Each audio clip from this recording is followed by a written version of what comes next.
ನಮ್ಮ ಅಣ್ಣನೇ ಹೇಳಿನ ಒಂದು ಮಾತು, ದೇಗುಲಗಳಿಗೆ ಪ್ರಸಾದ ಕೊಡಂತ ತಾಕತ್ತು ಅದು ರೈತರಿಗೆ ಮಾತ್ರ ಇದೆ, ಮತ್ತೆ ಯಾರಿಂದ ಸಾಧ್ಯ ಇಲ್ಲ ಅಂತ.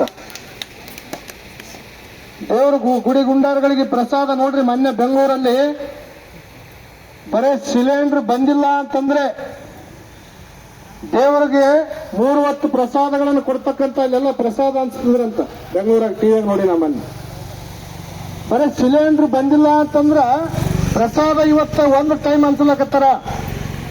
ಸಿಲಿಂಡರ್ ಬಂದಿಲ್ಲ ಅಂದ್ರ ಯಮನಪ್ಪಣ್ಣ, ಒಂದು ವೇಳೆ ನೀವೇನಾದ್ರೂ ಬಿತ್ತಿ ಬೆಳಸನ್ನ ಕೈ ಬಿಟ್ಟಿದ್ದಾದಲ್ಲಿ ದೇವರಿಗೆ ನೀರು ಕೂಡ ಸಿಗಂಗಿಲ್ಲ. ನೀವು ವಿಚಾರ ಮಾಡಿದ್ರಿ, ದೇವರಿಗಿಂತ ದೊಡ್ಡವರು ಯಾರಾದ್ರು ರೈತರಾದ್ರು.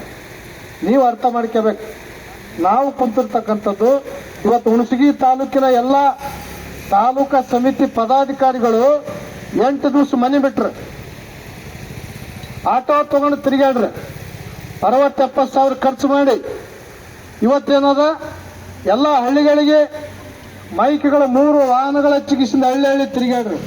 ಅವ್ರ ಮುಂದೆ MLA ಆಗಲ ಕೊಂಡ್ರ ನಿಮ್ಮ ಬದುಕು ಹಾಳಾಗಿ ಹೋಗ್ತದ. ನೀವು ಯಾರು ಕೂಡ ಮನೆಯಲ್ಲಿ ಇರಬಾರ್ದು. ನೀರು ಬರದೇ ಇರೋಂಥ ಸಂದರ್ಭದಲ್ಲಿ ನೀವು ಯಾರು ಕೂಡ ಹೊಲಕ್ಕೆ ಹೋಗ್ಬೇಡ್ರಿ.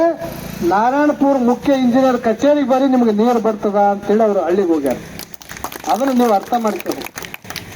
ಅದನ್ನು ಬಿಟ್ಟು ಏನೋ ಬರ್ತಾರ